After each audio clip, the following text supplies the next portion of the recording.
Hello dear students, welcome to my YouTube channel. आज के video में हम क्रैमर्स रूल डिस्कस करेंगे। ये बहुत इंपॉर्टेंट टॉपिक है जेई मेंस और एडवांस दोनों के पॉइंट ऑफ व्यू से। जेई मेंस में तो फिक्स है कि हर साल क्रैमर्स रूल का क्वेश्चन आना तय है। ठीक है, तो अपन इस टॉपिक को बहुत अच्छे से समझेंगे, है ना। तो अपने क्या क्रैमर्स रूल का क्वेश्चन अपना 110% सही होगा। वीडियो को एंड तक देखना, क्योंकि मैं थ्योरी को इतना जबरदस्त बहुत डिटेल में डिस्कस करने वाला हूँ, आपको बहुत ज्यादा क्लैरिटी मिल जाएगी।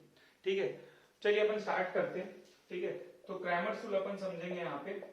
ठीक है, अब मैं फिर से बोल रहा हूँ, वीडियो को पूरा देखना आपको बहुत ही जबरदस्त वे में, है ना। जो भी इसका थ्योरी और जितना भी जो भी इसका एप्लीकेशन है, मैं बहुत अच्छे से आपको समझा दूंगा। ठीक है, देखिए इसमें दो केस बनते हैं, है ना। ऑब्वियसली अपन अभी पहले तीन वेरिएबल का डिस्कस करेंगे। ठीक है, तो सपोज अपने पास तीन इक्वेशंस हैं, है ना। पहले मैं नॉन होमोजेनियस इक्वेशंस डिस्कस कर रहा हूँ। ठीक है, सपोज नॉन होमोजेनियस अपने पास सिस्टम ऑफ इक्वेशंस है।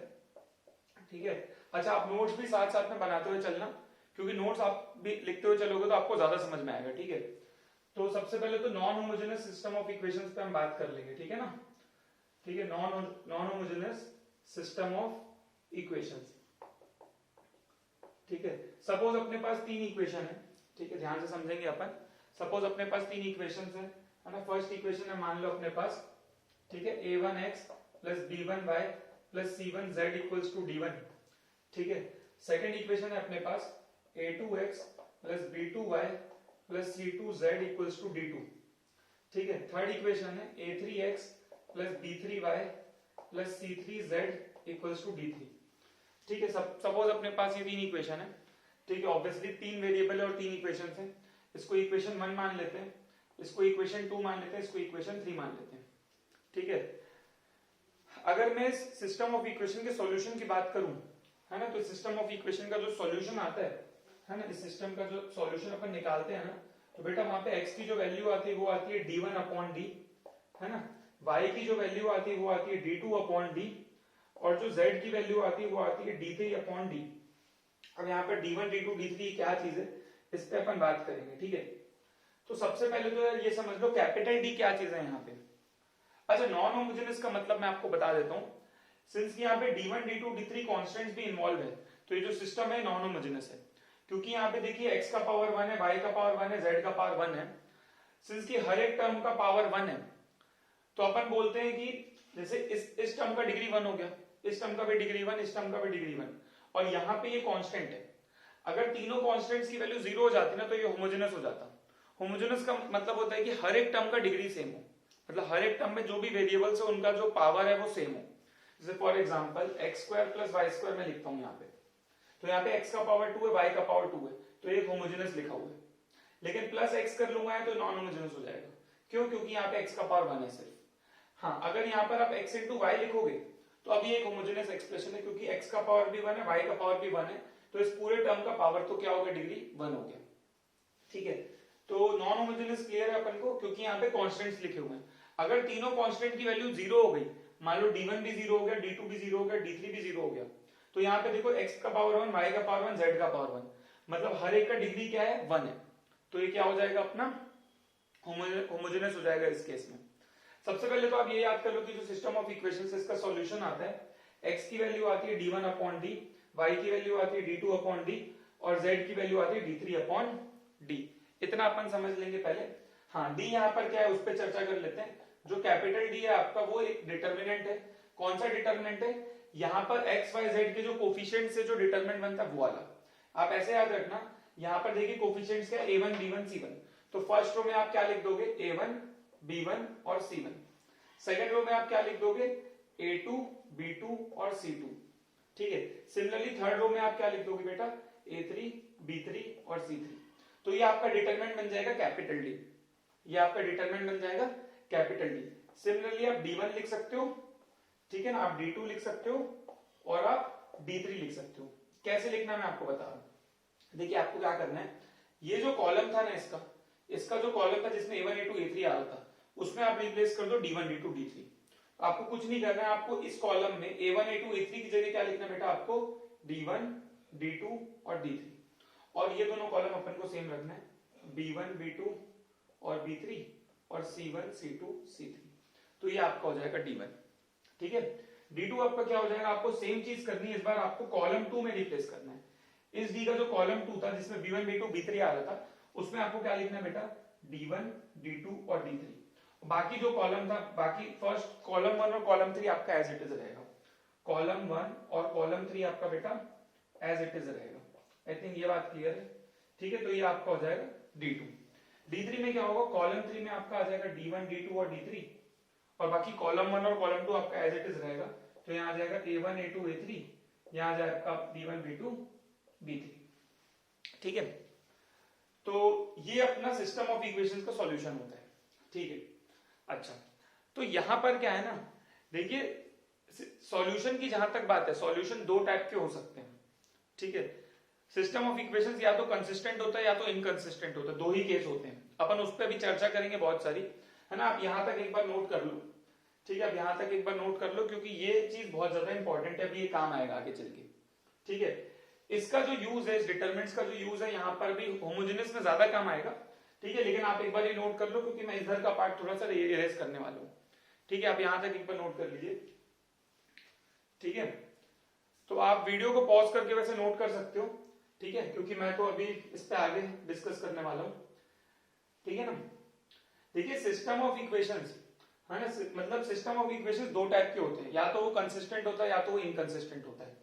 वो क्या होता है मैं आपको बता रहा हूं, मैं ये बाद में मेरे को जरूरत पड़ेगी वैसे इस चीज की, ठीक है। लेकिन फिलहाल मैं इसको इरेज कर रहा हूं, ठीक है। आप नोट कर लेना इसको अलग से, ठीक है। तो सिस्टम ऑफ इक्वेशंस बेसिकली ऐसे आप लिख लो यहां पर, सिस्टम ऑफ इक्वेशंस दो टाइप के हो सकते हैं, ठीक है। या तो अपना सिस्टम ऑफ इक्वेशंस कंसिस्टेंट होता है, या तो कंसिस्टेंट होता है, या फिर क्या होता है बेटा, इनकंसिस्टेंट होता है, ठीक है। कंसिस्टेंट का मतलब क्या है, कंसिस्टेंट में दो केस हो सकते हैं, या तो यूनिक सॉल्यूशन आएगा, या तो यूनिक सॉल्यूशन आएगा, या फिर इनफाइनाइट सॉल्यूशंस आएंगे, या फिर इनफाइनाइट सॉल्यूशंस आएंगे। और इनकंसिस्टेंट में क्या होता है, नो सॉल्यूशन आता है। क्या आता है, नो सॉल्यूशन आता है। सबसे पहले तो मैं इस चीज पे डिस्कस करता हूं, क्योंकि यहां पर ना ये वाले पार्ट में मैं आपको बहुत मस्त चीज बताने वाला हूं। देखिए असलियत में अगर मैं ज्योमेट्रिकली बात करूं ना, तो ये जो इक्वेशन 1 है, ये एक्चुअल में एक प्लेन का इक्वेशन है। आप आगे चल के क्लास 12 में पढ़ोगे 3D, उसमें आप पढ़ोगे कि a1x plus b1y plus c1z equals to d actual में एक प्लेन का इक्वेशन है, ठीक है। तो एक्चुअल में पता हम क्या कर रहे हैं, हम ना तीन प्लेन का इंटरसेक्शन निकाल रहे हैं। अगर आप थोड़ा 3D में विजुअलाइज करोगे, अगर आप 3D में विजुअलाइज करोगे, तो कोई भी दो प्लेन के इंटरसेक्शन से, कोई भी दो प्लेन के इंटरसेक्शन से एक लाइन बनती है, कोई भी दो प्लेन के इंटरसेक्शन से एक लाइन बनती है। तो असलियत में पता है क्या होता है, यहाँ पे जो मैं सिस्टम ऑफ, ये जो मैं चीज बता रहा हूँ आपको शायद ही कोई बताएगा, है ना। मेरे को लगता है कि सब क्या है ना, फटाफट से जो भी रिजल्ट्स हैं वो लिखवा देते हैं, लेकिन मैं थोड़ा सा तो फील करवाने वाली बात है ना, जो फील आना चाहिए उस पर बात कर रहा हूं अभी। असलियत में जो इक्वेशन मैंने, ये प्लेन का इक्वेशन है, आगे चल के आप पढ़ोगे 12th में कि ax plus by plus cz equal to d, ये एक प्लेन का इक्वेशन होता है, ठीक है। ये एक प्लेन का इक्वेशन होता है। तो यहां पर जो है ना, इक्वेशन 1 एक प्लेन रिप्रेजेंट कर रहा है, इक्वेशन 2 भी एक प्लेन रिप्रेजेंट कर रहा है, इक्वेशन 3 भी एक प्लेन रिप्रेजेंट कर रहा है। अगर अपन इक्वेशन 1 और इक्वेशन 2 की बात करें, तो दो प्लेन के इंटरसेक्शन से एक लाइन बनती है, दो प्लेन के इंटरसेक्शन से हमेशा एक लाइन बनती है। इस चीज को आप समझ सकते हो, ठीक है। आप अपनी कॉपी लेना, है ना, आप उसके कोई भी दो पेजेस लेना, तो दो, एक पेज एक प्लेन है, सेकंड पेज भी एक प्लेन है, तो दोनों प्लेन के इंटरसेक्शन से आप देखोगे, है ना, तो आपको कॉर्नर मिल जाएगा कॉपी का, ठीक है। तो कोई भी दो प्लेन के इंटरसेक्शन से लाइन बनती है। अब जो थर्ड प्लेन है, जो थर्ड प्लेन है, देखिए अब एक लाइन है अपने पास, अब थर्ड प्लेन अगर उस लाइन को इंटरसेक्ट करेगा ना, अगर थर्ड प्लेन उस लाइन को इंटरसेक्ट करेगा, तो आपको यूनिक सॉल्यूशन मिलेगा। तो आपको इस चीज को मैं विजुअलाइज करने के लिए आपको बताता हूं, एक मिनट, है ना।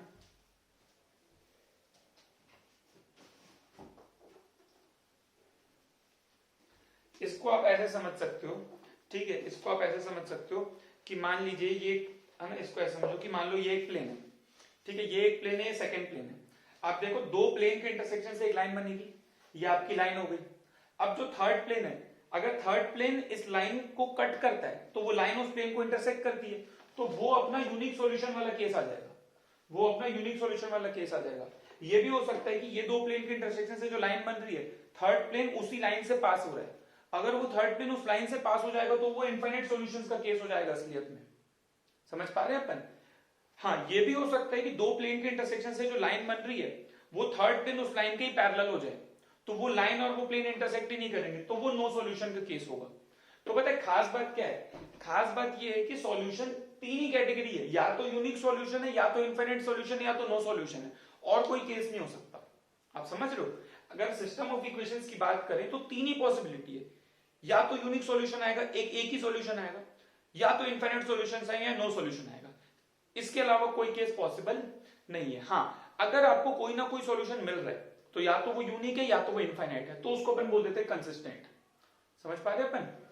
अगर अपना यूनिक आ रहा है या इनफाइनाइट आ रहा है, मतलब कुछ ना कुछ सॉल्यूशन आ रहा है, तो वो अपना कंसिस्टेंट है। ठीक है, अगर अपना सॉल्यूशन ही नहीं आ रहा, एक भी सॉल्यूशन नहीं आ रहा, तो वो अपना इनकंसिस्टेंट है। समझ पा रहे हैं? तो दो ही टाइप का केस हो सकता है, या तो कंसिस्टेंट होता है या तो इनकंसिस्टेंट होता है। ये आप एक बार नोट कर लो। ठीक है, अगर अपन इस पे आगे बात करें, है ना, तो देखिए अब जो भी सिनेरियो है ना कि अब देखो पहले क्वेश्चन कैसे पूछता है, आपको ना तीन इक्वेशन देगा, मैं आपको बता दूं जेई मेंस में क्या क्वेश्चन पूछेगा, फिक्स है ना, 10 साल से 20 साल से सेम क्वेश्चन पूछ रहे हैं वो लोग, कॉन्सेप्ट पूरा सेम है, डेटा चेंज करते रहते हैं। ठीक है, क्या करेगा, आपको तीन इक्वेशन दे देगा, और यहाँ पे क्या a1 a2 a3 ये सब है ना, यहाँ पे तो अननोन में कुछ घुसा देगा, लैम्डा म्यू कुछ घुसा देगा, और वो लैम्डा म्यू के बारे में पूछेगा। मतलब क्वेश्चन ऐसे पूछेगा कि for what value of lambda mu system has unique solution, या सिस्टम हैज इनफाइनाइट सॉल्यूशन, या सिस्टम हैज नो सॉल्यूशन। ये फिक्स है, क्वेश्चन यही पूछेगा। हाँ, हमारे लिए क्या इंपॉर्टेंट है, हम उसके पीछे की थ्योरी को समझें, हम उसके पीछे की थ्योरी को समझें कि भाई वो एक्चुअल में कहां से आती है चीजें। ठीक है, यहां तक आप एक बार नोट कर लो, अपन आगे डिस्कस करेंगे। ठीक है, तो देखिए सबसे पहले मैं बात करता हूं नो सॉल्यूशन पे, क्योंकि नो सॉल्यूशन जो है ना ये बहुत मस्त लगता है ये वाला मेरे को। देखो इसमें क्या होता है ना, जैसे मान लो आपकी x की वैल्यू आती है d1 अपॉन डी। ठीक है, आप खुद सोचो, फॉर एग्जांपल मैं x को लेके चलता हूं, x की वैल्यू है d1 अपॉन डी। सोचो नो सॉल्यूशन का मतलब क्या, नो सॉल्यूशन का मतलब x y z कोई ना कोई तो मतलब नॉट डिफाइंड आ रहा होगा। समझ पा रहे हो अपन? तो देखो यहां पर ना सपोज आपका डिनोमिनेटर जीरो हो गया, सपोज आपका डिनोमिनेटर जीरो होगा और न्यूमरेटर आपका नॉन जीरो रहेगा, न्यूमरेटर आपका नॉन जीरो रहेगा, तो कभी भी non zero upon exact zero तो क्या हो जाएगा, नॉट डिफाइंड हो जाएगा। Non zero upon exact zero तो क्या हो जाएगा, नॉट डिफाइंड हो जाएगा। तो उस केस में आपका नो सॉल्यूशन आता है। तो आप समझ रहे हो नो सॉल्यूशन कब आएगा, नो सॉल्यूशन तब आएगा जब आपका ना डिनोमिनेटर जीरो हो जाए, डिनोमिनेटर जीरो हो जाए, न्यूमरेटर नॉन जीरो रह जाए, तो उस केस में आपका नो सॉल्यूशन आएगा। आप खुद सोचो इनफाइनाइट सॉल्यूशंस कब आएंगे। अगर मैं यहां पर बात करूं बेटा, तो देखो x इंटू डी करेंगे तो अपने को d1 मिलेगा, सिमिलरली अपन y इंटू डी करेंगे तो अपने को d2 मिलेगा। समझ पा रहे हैं ना? और अगर अपन z इंटू डी करेंगे तो अपने को d3 मिलेगा। आप सोचो अगर मैं d को जीरो कर दूं और मैं d1 को भी जीरो कर दूं, ठीक है, और d को मैं जीरो कर चुका हूं, मान लो d2 भी जीरो हो गया और d3 भी जीरो हो गया, मान लीजिए सब जीरो हो गए। मान लीजिए एक ऐसा केस लेते हैं जिसमें d1 equal to d2 equal to d3 equal to d, चारों क्या हो गए जीरो।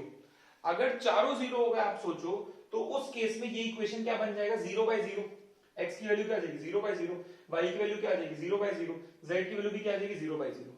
इसको ना थोड़ा अच्छे से लिखेंगे तो ऐसे लिख सकते हैं, d को अगर अपन इधर भेज दें, क्रॉस मल्टीप्लाई कर ले तो x इंटू डी d1 देगा, तो ये भी जीरो ये भी जीरो। तो मैं बोल रहा हूं अगर दोनों जीरो है तो ये तो x into zero equal to zero वाला केस है, x into zero equal to zero, तो ये तो फॉर ऑल x ट्रू हो गया।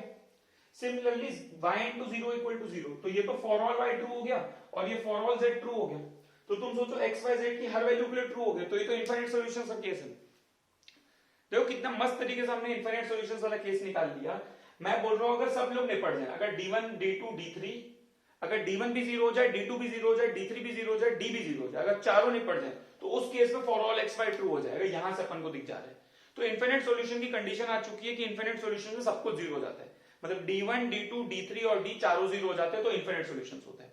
नो सॉल्यूशन हम देख चुके हैं, नो सॉल्यूशन कब आता है, जब d जीरो हो जाए, जब d जीरो हो जाए, न्यूमरेटर में जो लिखा हुआ है d1 d2 d3 कोई भी एक नॉन जीरो आ गया तो नो सॉल्यूशन हो जाएगा। इसको मैं लास्ट में अच्छे से लिखवा दूंगा, अभी आप सिर्फ समझ लो। तो ये ठीक है। ऑब्वियसली बात है यूनिक सॉल्यूशन कब आएगा, आप खुद सोचो यूनिक सॉल्यूशन कब आएगा, जब d नॉन जीरो हो जाए। आप सोचो डिनोमिनेटर जीरो नहीं है, डिनोमिनेटर नॉन जीरो, अब न्यूमरेटर में कुछ भी हो, सही है ना, तो यूनिक सॉल्यूशन की कंडीशन आ जाएगी d not equal to zero. ये जो मैं पूरा डिस्कस कर रहा हूं ये कौन सा है बेटा, non homogeneous system of equations. तो इंपॉर्टेंट ये कि जब आप क्वेश्चन देखोगे ना, आप क्वेश्चन को आइडेंटिफाई करना पड़ेगा सबसे पहले कि होमोजेनस है कि नॉन होमोजेनस है। फिलहाल मैं नॉन होमोजेनस डिस्कस करूं, होमोजेनस पे मैं आऊंगा, मैं 2 वेरिएबल पे भी आऊंगा, मैं फिर से बता रहा हूं। फिलहाल मैं क्या बता रहा हूं आपको, non homogeneous system of equation. ठीक है, नॉन होमोजेनस कब रहेगा, किसी भी एक में कांस्टेंट मिल गया ना, आप देखना एक्स वाई जेड तीनों में, हो सकता है कोई मिसिंग भी हो, लेकिन मान लो अभी एक्स वाई जेड तीनों में किसी भी एक में कांस्टेंट टर्म है, हो सकता है किसी दो के जीरो हो जाए, d1 d2 किसी एक में रहे, अगर तीनों के कांस्टेंट जीरो है तो होमोजेनस हो जाएगा, किसी एक का भी नॉन जीरो है तो वो क्या है, नॉन होमोजेनस। मैंने क्लियर कर दिया कि होमोजेनस नॉन होमोजेनस क्या होता है। ठीक है, समझ पा रहे हैं। सबसे पहले हमने आइडेंटिफाई कर लिया कि नॉन होमोजेनस मान लीजिए, तो फिर आप क्या करना, डी निकालना। क्या निकालोगे, डी। अगर डी आपका नॉन जीरो आ गया तो आंख बंद करके यूनिक सॉल्यूशन, क्योंकि डिनोमिनेटर जीरो नहीं हो रहा है तो कोई दिक्कत नहीं है, तो आपका यूनिक सॉल्यूशन आएगा, उसमें तो कोई दिक्कत ही नहीं है। मान लो आपका डी जीरो आ गया तो आपने d1 d2 d3 चेक करो, अगर d1 d2 d3 तीनों नहीं पड़ गए, तीनों जीरो आ गए, तो सीधा सीधा इनफाइनाइट सॉल्यूशंस का केस है। लेकिन मान लीजिए d1 d2 d3 में कोई एक नॉन जीरो आ गया तो आपका क्या हो जाएगा, वो नो सॉल्यूशन वाला केस हो जाएगा। ठीक है, यहां तक। इसको मैं लास्ट में लिखवा दूंगा, एक बहुत ही जनरलाइज अप्रोच आपको बता दूंगा, अभी आप यहां तक समझ लो। ठीक है, आप यहां तक नोट कर सकते हैं। ठीक है, ये जो भी मैंने चीजें बोली मैं बहुत अच्छे से फ्लो चार्ट बना के बना दूंगा आपके लिए, बस आप यहां तक समझ ले रहे हो, क्योंकि कॉन्सेप्ट समझना इज वेरी इंपॉर्टेंट। क्वेश्चन तो हो जाएगा, कोई बहुत बड़ी बात नहीं है। ठीक है, अब जो मैं डिस्कस कर रहा हूं, मैं यहाँ पर homogeneous system of equation discuss कर रहा हूं, है ना, मैं इसी में चेंज करूंगा, है ना, मैं इसी में चेंज करूंगा। ठीक है, तो आप यहाँ पे समझना। ठीक है, ये पार्ट मैं पूरा हटा रहा हूं, यहाँ पे ये पार्ट पूरा हटा रहा हूं। मैंने आपको ज्योमेट्रिकली भी बता दिया है, मैंने ये चीज बता दी ऐसा क्यों होता है कि सिर्फ 3 ही केस बनते हैं, unique solution, infinite solution, no solution. चौथा केस बनेगा ही नहीं। क्यों, क्योंकि वो मैंने प्लेन से आपको एक्सप्लेन किया था कि दो प्लेन के इंटरसेक्शन से लाइन बनती है, और वो लाइन अगर तीसरे प्लेन को इंटरसेक्ट करेगी तो वो यूनिक सॉल्यूशन का केस है। अगर वो लाइन तीसरे प्लेन में पूरी पूरी लाई करती है तो वो इनफाइनाइट सॉल्यूशन का केस है। और अगर वो लाइन तीसरे प्लेन के, कौन सी लाइन, P1 P2 का लाइन ऑफ इंटरसेक्शन, अगर वो P3 के पैरेलल है तो वो नो सॉल्यूशन है। ठीक है, तो ये बहुत कम लोग बताते हैं, क्योंकि ये 12th का पार्ट है, मैंने आपको यहाँ पे बहुत अच्छे से बता दिया ताकि आप विजुअलाइज कर पाओ। ठीक है, देखिए अगर होमोजेनस सिस्टम ऑफ इक्वेशंस हैं तो यहाँ पे जो आपका d1 d2 d3 है ना, जीरो हो जाएगा, तो ये आपका होमोजेनस हो जाएगा। आप खुद सोचो, आपको याद होगा d1 में क्या था, d1 वाला जो डिटरमिनेंट था उसमें क्या था बेटा, यहाँ पे d1 d2 d3 था आपका, ये पूरे कॉलम में d1 d2 d3 था, यहाँ पे जो भी था आपका, जो भी चीजें थी उससे कोई मतलब नहीं है। आप सोचो ये भी जीरो हो गया, ये भी जीरो हो गया, ये भी जीरो हो गया, जो पूरा कॉलम निपट गया ना बेटा, पूरा कॉलम जीरो है तो ये तो d1 जीरो हो गया। सिमिलरली d2 में क्या था, d2 में यहाँ पे क्या था, d1 d2 d3 था, तो ये कॉलम भी आपका पूरा पूरा जीरो हो गया, क्योंकि तीनों जीरो है, तो यहाँ पे भी जीरो जीरो जीरो आ जाएगा, तो ये भी निपट जाएगा। सिमिलरली d3 भी जीरो आ जाएगा, क्योंकि उसमें थर्ड कॉलम में d1 d2 d3 था। तो आप सोचो होमोजेनस वाले केस में क्या होगा, होमोजेनस वाले केस में यहाँ पे ये d1 में फर्स्ट कॉलम जीरो, d2 में सेकंड कॉलम जीरो, d3 में थर्ड कॉलम जीरो, तो d1 d2 d3 ये तीनों डिटरमिनेंट क्या हो गए आपके, जीरो हो गए, तो वैसे भी जीरो है। अब आप खुद सोचो, यहाँ पे आपका d1 भी जीरो हो गया, d2 भी जीरो हो गया, d3 भी जीरो हो गया, तो पूरी कहानी अब किस पे डिपेंड करेगी, इस d पे डिपेंड करेगी। अब आप सोचो, अगर ये d गलती से भी ये d जीरो हो गया ना, तो कौन सा केस हो जाएगा, फिर से चारों जीरो हो गए, तो ये इनफाइनाइट सॉल्यूशन देगा आपको। क्यों, क्योंकि यहाँ पे आप x इंटू डी को d1 लिख दोगे, तो भाई आपका d भी जीरो है, d1 भी जीरो है, तो ये फॉर ऑल x ट्रू हो जाएगा, similarly for all y true हो जाएगा, फॉर ऑल z ट्रू हो जाएगा।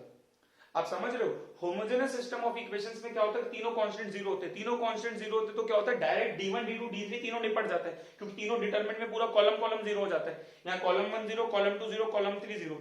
तो होमोजेनस में खास बात क्या होती है, d1 d2 d3 वैसे ही जीरो होता है, तो आपको चेक क्या करना है, सिर्फ d चेक करना है। तो आपको कौन सा वाला d चेक करना है, ये वाला जो d लिखवाया था ना मैंने, कि भाई a1 b1 c1 a2 b2 c2 और a3 b3 c3, आपको ये d चेक करना है। ये d, अगर ये d जीरो आ गया गलती से भी, तो सीधा सीधा आंख बंद करके बोल देना कि भाई इनफाइनाइट सॉल्यूशंस का केस है। अगर ये d नॉन जीरो आ गया तो उस केस में क्या होगा, आप सोचो नॉन जीरो है, ऊपर जीरो है, तो जीरो अपॉन नॉन जीरो क्या, जीरो, तो उस केस में x भी जीरो हो जाएगा, y भी जीरो हो जाएगा, z भी जीरो हो जाएगा। तो उस केस में क्या हो जाएगा, x equals to zero, y equals to zero, z equals to zero. आप खुद सोचो कौन सा केस हो जाएगा, यूनिक सॉल्यूशन का केस हो जाएगा।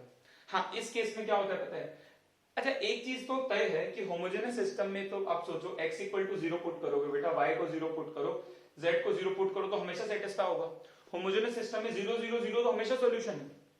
मैं बोल रहा हूं इस केस में x को 0, y को 0, z को 0 डालो, तीनों सेटिस्फाई होंगे, तो ये तो सॉल्यूशन हमेशा आएगा। होमोजेनियस सिस्टम में नो सॉल्यूशन केस हो सकता है क्या? हो ही नहीं सकता, क्योंकि 0 0 0 तो आंख बंद करके दिख रहा है सॉल्यूशन। होमोजेनियस सिस्टम में 0 0 0 तो हमेशा ही सॉल्यूशन है, तो होमोजेनियस में जो है इनकंसिस्टेंट तो हो ही नहीं सकता। होमोजेनियस इक्वेशंस हमेशा क्या होंगे? कंसिस्टेंट होंगे। उस पे तो दो इक्वेशन है सर, या तो यूनिक सॉल्यूशन या तो इनफिनिट सॉल्यूशन, ऑब्वियस सी बात है। तो यहाँ पे बेटा जो 0 0 0 तो हमेशा ही सॉल्यूशन है, उसमें तो कोई डाउट ही नहीं है। और इसको क्या बोलते हैं ना अपन, इसको अपन बोलते हैं ट्रिवियल सॉल्यूशन, इसको अपन बोलते हैं ट्रिवियल सॉल्यूशन, सही है ना। तो आपको ऐसे पूछ सकते हो, होमोजेनियस सिस्टम ऑफ इक्वेशन दे देगा और बोल देगा इसका ट्रिवियल सॉल्यूशन है, और लैम्डा में डाल देगा, बोलेगा बताओ। तो पता है क्या बोलना चाह रहा है? वो बोलना चाह रहा है इसमें d1 d2 d3 तो वैसे ही जीरो होता है, और होमोजेनियस सिस्टम है तो कुल मिला के बोल रहा है कि भाई d को क्या कर दो, नॉन जीरो कर दो। अच्छा, होमोजेनियस में इनफिनिट सॉल्यूशंस आते हैं तो उसको बोलते हैं non trivial solutions. Non trivial solution मतलब 0 0 0 के अलावा भी कुछ सॉल्यूशंस आ रहे हैं, मतलब अपार्ट फ्रॉम दिस अगर कोई सॉल्यूशन आ रहा है तो वो है नॉन ट्रिवियल सॉल्यूशंस। तो और इसके अलावा अगर कोई सॉल्यूशन आ रहा है तो वो सीधा इनफिनिट सॉल्यूशंस की कैटेगरी में जाएगा। तो ये चीज भी हम देख सकते हैं, ठीक है। तो मैंने आपको पूरा ओवरव्यू बता दिया है कि कब नो सॉल्यूशन आता है, कब इनफिनिट सॉल्यूशंस आते हैं, कब यूनिक सॉल्यूशन आते हैं। सबसे इंपॉर्टेंट चीज पे आते हैं यार, है ना, विदाउट वेस्टिंग एनी टाइम, कि अगर क्वेश्चन आएगा तो क्या करना है। क्वेश्चन आएगा, एक जनरलाइज अप्रोच फॉलो करनी है, एक जनरलाइज अप्रोच फॉलो करनी है। मैं आपको लिखवा देता हूं और मैं आपको गारंटी दे रहा हूं, आप उस अप्रोच को फॉलो करोगे आपके सारे क्वेश्चंस हो जाएंगे। आप पीवाईक्यू उठाना, जेईई मेंस आप पूरा फोड़ फाड़ मचा दोगे, बस आपको सॉल्व करने आना चाहिए। कॉन्सेप्ट वाइज तो आपको कोई दिक्कत नहीं आएगी, आपको बस खटाखट सॉल्व करने आना चाहिए, ठीक है। तो मैं ये पूरा पार्ट हटा रहा हूं और मैं अब एक जनरलाइज इसमें बता रहा हूं आपको, है ना। मैं आपको जनरलाइज लिखवा देता हूं, एक आपके लिए एक चार्ट बना देता हूं, ठीक है, जिसको देख के आप कोई सा भी क्वेश्चन कर सकते हो, जिसको देख के आप क्रैमर्स रूल का कोई भी क्वेश्चन कर सकते हो। एक जनरलाइज अप्रोच हम फॉलो करेंगे, है ना, एक जनरलाइज अप्रोच हम फॉलो करेंगे यहाँ पे, ठीक है। तो चलो यहां पर देखते हैं, ठीक है ना, what will be our generalise approach, ठीक है। तो मैं यहां पे लिख रहा हूं जनरलाइज्ड अप्रोच, ठीक है ना। देखिए सबसे पहले हम क्या देखेंगे, सिस्टम ऑफ इक्वेशंस कैसा है।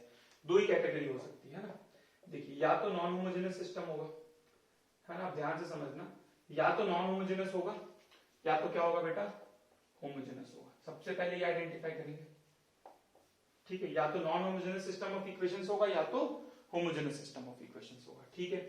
मान लीजिए आपको दिख गया नॉन होमोजेनियस, ठीक है भाई। तो सबसे पहला काम क्या है, सबसे पहले आप डी निकालोगे। सबसे पहले क्या करोगे बेटा, आप नॉन होमोजेनियस दिखा, सबसे पहले आप डी निकालो। सबसे पहले क्या करो, फाइंड डी।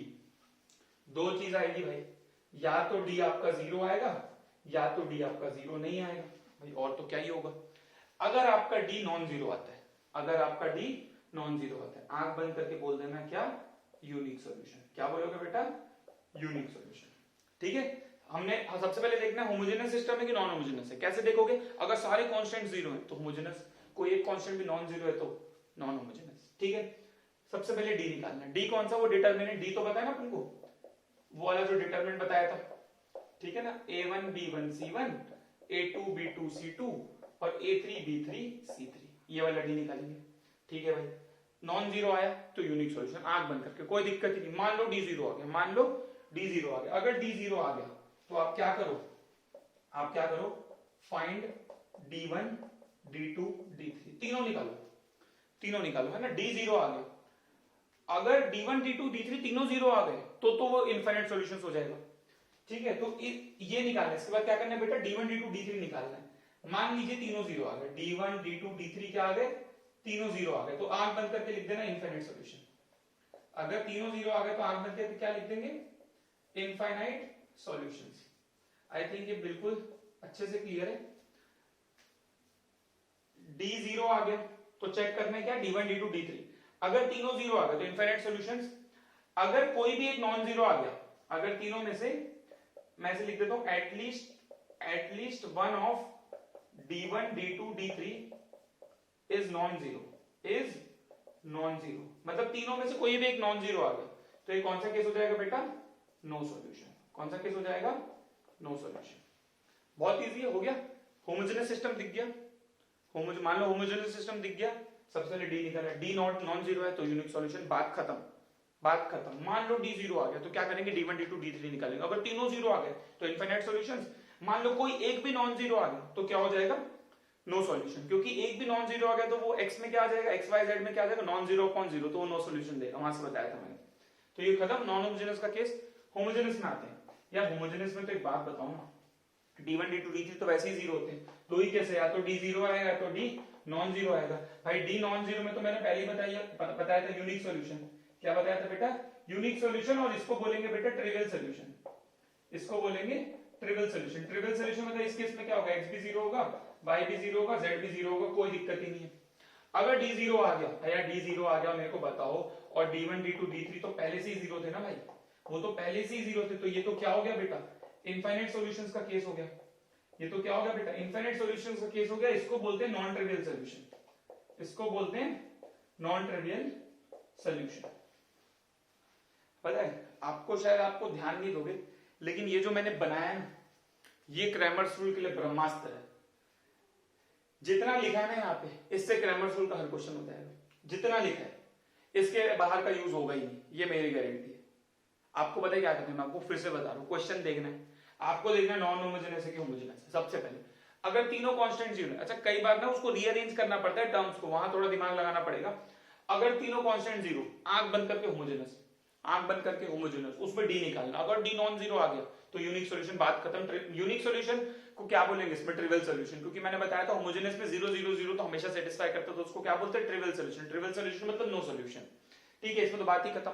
हाँ, होमोजेनस में अगर डी जीरो आ गया, और D1 D2 D3 तो वैसे ही जीरो है, क्योंकि तीनों कॉलम वेक्टर जीरो थे, तो D1 D2 D3 जीरो है, D भी जीरो आ गया, चारों जीरो, तो मैं बताया था वो तो फॉर ऑल x ट्रू हो जाएगा, फॉर ऑल y ट्रू हो जाएगा, फॉर ऑल z ट्रू हो जाएगा। तो ये तो इनफिनिट सॉल्यूशंस का केस है। इनफिनिट सॉल्यूशंस का केस है मतलब क्या, ये नॉन ट्रिवियल सॉल्यूशंस का केस है। तो होमोजेनस की कहानी भी खत्म हो गई, और नॉन होमोजेनस आपको पहले ही बता दिया था। डी नॉन जीरो के लिए यूनिक सॉल्यूशन, डी जीरो के लिए क्या, डी जीरो आ गया तो चेक करना है D1 D2 D3। अगर D1 D2 D3 तीनों जीरो आ गए तो इनफिनिट सॉल्यूशन, और अगर कोई भी एक नॉन जीरो आ गया तो नो सॉल्यूशन। क्वेश्चन कैसे पूछेगा, देखो क्वेश्चन में फिर से मैं बता रहा हूं, अननोन डाल देगा लैम्डा म्यू और बोलेगा कि भाई लैम्डा म्यू के बारे में बताओ, कुछ कुछ दे देगा। नॉन होमोजेनस में ज्यादातर क्या कहते हैं, ट्रिवियल नॉन ट्रिवियल करके पूछता है। अगर बोलेगा होमोजेनस और बोलेगा ट्रिवियल सॉल्यूशन है, तो वो क्या बोलना चाहते हैं कि आप D not equal to zero कर दो। होमोजेनस देके बोलेगा नॉन ट्रिवियल सॉल्यूशन है, तो क्या बोलना चाहता है, होमोजेनस देखो बोलेगा इसके नॉन ट्रिवियल सॉल्यूशन। सब कई लोग कंफ्यूज हो जाते हैं क्या होता है भाई नॉन ट्रिवियल। अबे नॉन ट्रिवियल मतलब 0 0 0 के अलावा सॉल्यूशन, अलावा सॉल्यूशन मतलब इनफिनिट सॉल्यूशन, इनफिनिट सॉल्यूशन मतलब डी जीरो करना है। समझ में आ रहा है अपन को। तो अगर अपन इतना समझ गए तो आप जेईई मेंस का पीवाईक्यू उठाना, आप सॉल्व करो। मैं बोल रहा हूँ ये ब्रह्मास्त्र है आपका, ये आप लिख लो, ये ब्रह्मास्त्र है। इसके अलावा इससे सारा हो जाएगा आपका सारा हो जाएगा। और दो वेरिएबल वाले को तो क्या ही बताऊं यार, दो वेरिएबल तो बहुत ही इजी होता है। फिर भी मैं एक बार डिस्कस कर देता हूं, है ना। ये वाला पार्ट हटा रहा हूं मैं, है ना, आप नोट कर लेना, ठीक है। वीडियो को पॉज करके या स्क्रीनशॉट लेके आप नोट कर सकते हो। या टू वेरिएबल वाला तो बहुत ही इजी होता है, उसमें तो कोई, उसको तो पता ही होता है 9th 10th में। फिर भी मैं एक बार बता देता हूं। मान लो दो इक्वेशन है, a1x plus b1y plus c1 equal to 0, और यार a2x plus b2y plus c2 equal to 0। ये दो इक्वेशंस हैं यार। इसमें यार देखिए इनफिनिट सॉल्यूशंस का पहले बता देता हूँ।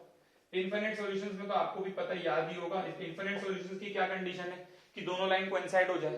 तो यार क्या होगा इसमें, a1 upon a2 equal to b1 upon b2 equal to c1 upon c2। ये इनफिनिट सॉल्यूशंस के दो वेरिएबल के लिए बता रहा हूं। अभी तक जो था वो तीन वेरिएबल वाला था, है ना। यार नो सॉल्यूशन की क्या कंडीशन होगी, नो सॉल्यूशन में दोनों लाइंस पैरेलल हो जाएगी। तो नो सॉल्यूशन एक्चुअल में क्या होगा ना, a1 upon a2 equal to b1 upon b2 but not equal to c1 upon c2। तो ये वाली जो है नो सॉल्यूशन कंडीशन हो जाएगी।